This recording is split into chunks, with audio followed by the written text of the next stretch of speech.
In southwestern Nebraska, in a tall grass meadow, lie the scattered ruins of a prisoner of war camp constructed in World War II.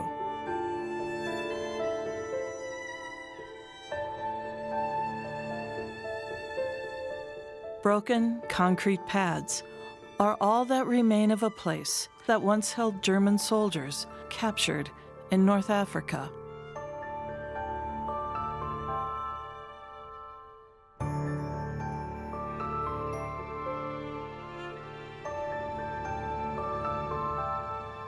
The Nebraska Prairie Museum in Holdridge hosts an exhibit that preserves this remarkable period in Nebraska history. I think majority of our guests say, I never heard about this. And so I think it's a very unique moment in history that only lasted a couple years, but I think that majority of people had zero idea that that event happened. During World War II, more than 400,000 prisoners of war were confined in detention centers across America. Nebraska hosted 4 base POW camps, each accommodating around 3,000 prisoners. The first arrived in 1943. They were German and members of the Afrika Korps.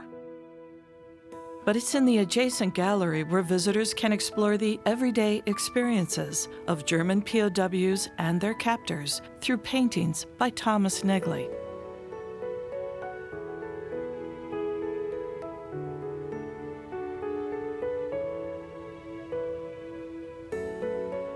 So much of the photos that we have from the era are all black and white. And so what he provided was atmosphere, color, perspective to the events of the camp.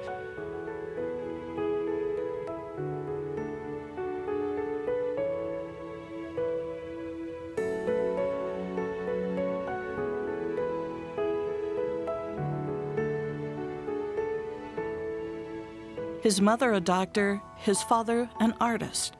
Thomas Negley was born in Stuttgart, Germany in 1924. My mother was Jewish. She came from a Jewish family. My father came from a Protestant one. His childhood was a happy one until the Nazi Party rose to power. In 1937, when he was 13, Thomas became a war refugee when he and his 2 brothers were shipped off to attend school in England.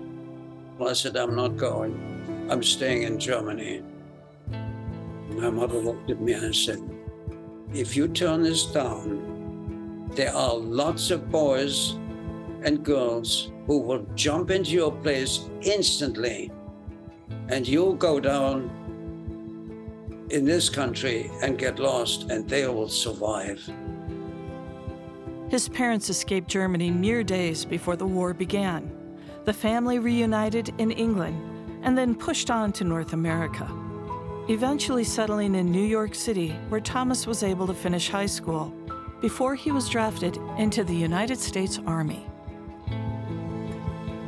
Officer at Fort Dix asked me a direct question. He says, how would you feel about firing on a German? I said, I don't like the idea of firing on anybody, but if I really confronted it was a question of survival, I would like to be the one who pulls the trigger first. So he rubbed his chin and says, how about if we put you in the medics? As a German war refugee, the Army struggled to find an occupation for Thomas.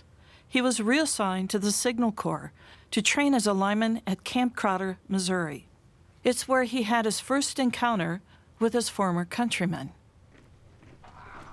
Well, one morning, a question was asked at the assembly, does anybody speak German? And I raised my hand in spite of the advice that you should never volunteer for anything. But I was curious, and sure enough, I was assigned to help relocate a building. And a German crew arrived on a truck under guard. And it was a very motley crew of different types whom I depicted there. They were all from the Afrika Korps. That was the first German army unit to be incarcerated in America. Thomas underwent another duty change, but this one he kept for the duration of the war. He was now an interpreter, but it was a role that caused other GIs to question his loyalty.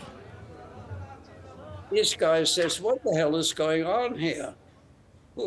Are you a Nazi yourself? You know, they thought that I was with them.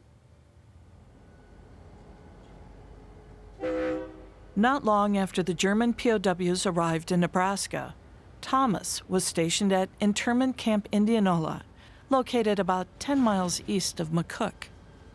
Believe it or not, I had my paint box from Germany and my school bag from Germany all the way through the army.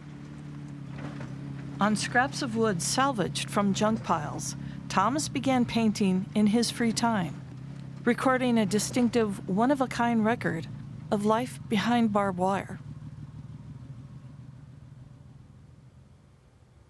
This is a sort of a catalog of the type of people as they arrived. We had Navy personnel, we had SS personnel, we had elderly people. Well, the tower was the obvious fundamental necessity for operating that camp. And you could see that tower for miles around. And of all things, it sprang a leak in the wintertime and ended up with a huge icicle cascade hanging overboard. They didn't like the bread that they had in the mess halls. There were bakers among the PWs, so they actually were provided with flour that made decent bread.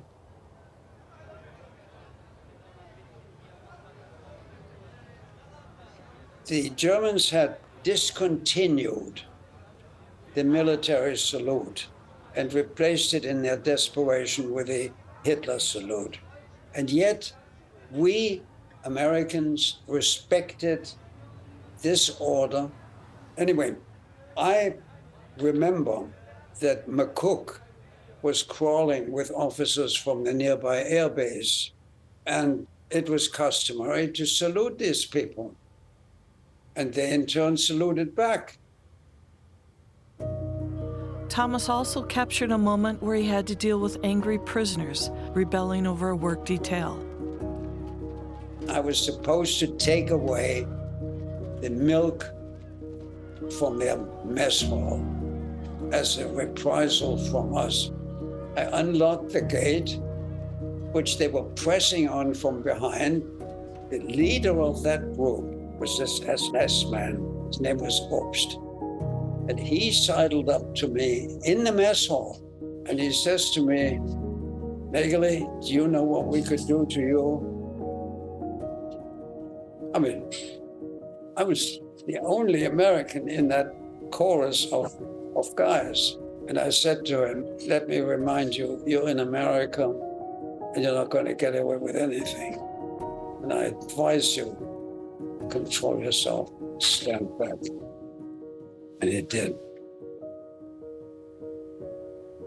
Not all of the art on exhibit was created during Thomas's time in the service.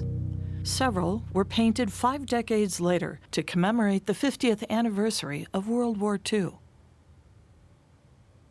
I wanted to be part of that record. I painted the pictures fairly quickly, one after another. The full set of paintings were exhibited on the East Coast and then shown in Germany near Thomas's hometown. It was while he was in Stuttgart that Thomas met Nebraskan Glenn Thompson. Thompson was writing a book on POW camps in America. The men became friends, and that is how the paintings found a permanent home in Holdrege. Glenn had approached Nageli on the idea of having a POW exhibit space. And so they somehow brokered a deal, and they had built this Prisoners of War Interpretive Center, where we are in today. In many respects, Nebraska still retains the essence of the days when Thomas was stationed at Camp Indianola.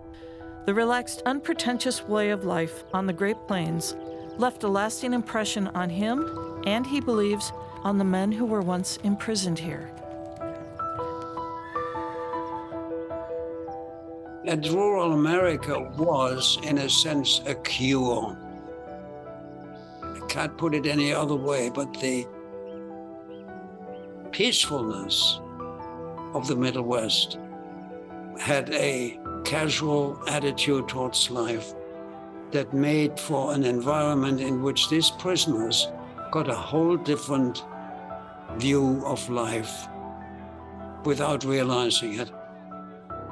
It wasn't organized, it wasn't deliberately administered or anything, it just coexisted, overwhelmed all the trivia and the pettiness and the selfishness and the racist attitudes and the arrogance from which most of us, all of us, suffer to a certain extent.